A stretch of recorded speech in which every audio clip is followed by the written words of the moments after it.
بسم اللہ الرحمن الرحیم۔ السلام علیکم، آپ دیکھ رہے ہیں الف نیوز اور میں ہوں آپ کے ساتھ ماجد علی۔ شامل کرتے ہیں پاکستان اور دنیا بھر سے بریکنگ نیوز ہیڈ لائنز۔ اسرائیلی فوجی اہداف پر حزب اللہ کے حملے۔ ایرانی خبرساز ادارے نے جمعرات کی رات بتایا کہ حزب اللہ لبنان نے شمالی مقبوضہ فلسطین کے مزید صہیونی اہداف پر حملے کیے ہیں۔ ایرانی خبرساز ادارے کی رپورٹ کے حوالے سے بتایا گیا ہے کہ حزب اللہ لبنان نے شمالی مقبوضہ فلسطین کے بیاض بلیدہ فوجی اڈے پر حملہ کیا۔ ابھی اس حملے میں ممکنہ طور پر ہونے والے جانی نقصانات کی تفصیلات سامنے نہیں آئی۔ نیوز رپورٹ کے مطابق اکتوبر 2023 میں غزہ پر غاصب صہیونی حکومت کے وحشیانہ حملے شروع ہونے کے بعد ہی حزب اللہ لبنان نے شمالی مقبوضہ فلسطین میں غاصب صہیونی حکومت کے فوجی اہداف پر حملے شروع کر دیے تھے۔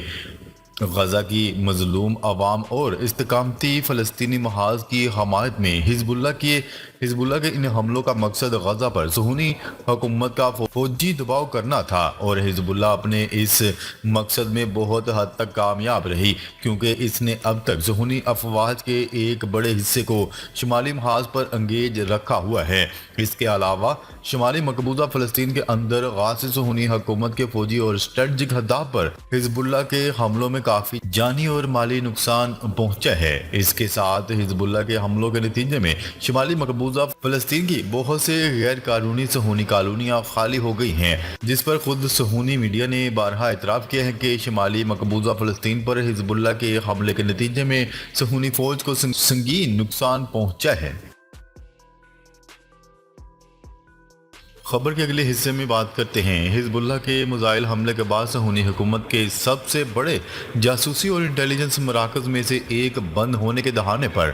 نیوز رپورٹ کے مطابق حزب اللہ کے میزائل حملے میں تال شمائم کے نام سے مشہور صہیونی حکومت کے سب سے بڑے جاسوس بیلون کی تباہی کے بعد ریڈار بیس سسٹم اور اس کا کنٹرول سسٹم بند ہونے کے قریب ہے۔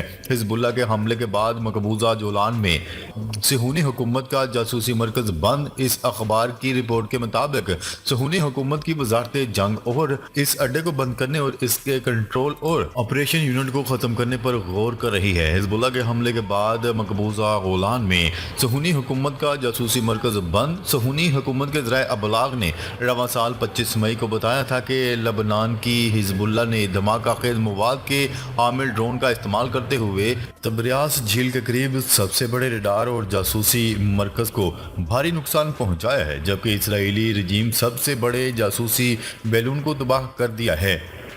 دفاعی مبصرین کا مزید کہنا تھا کہ حزب اللہ کے حملے میں جدید انٹیلیجنس غبارے کے گرنے سے اسرائیل کی تکنیکی انٹیلیجنس برتری ختم ہو گئی اور اس کی سلامتی کو ناقابل تلافی نقصان پہنچا۔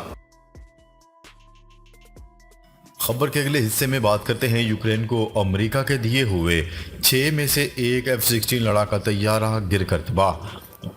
یوکرینی فوج کے مطابق F-16 لڑاکا طیارے کا پائلٹ بھی ہلاک ہو گیا۔ روسی حملے کو ناکام بنانے کے دوران F-16 لڑاکا طیارے سے رابطہ ختم ہوا۔ F-16 لڑاکا طیارے نے روس کے 4 کروز میزائل مار گرائے تھے۔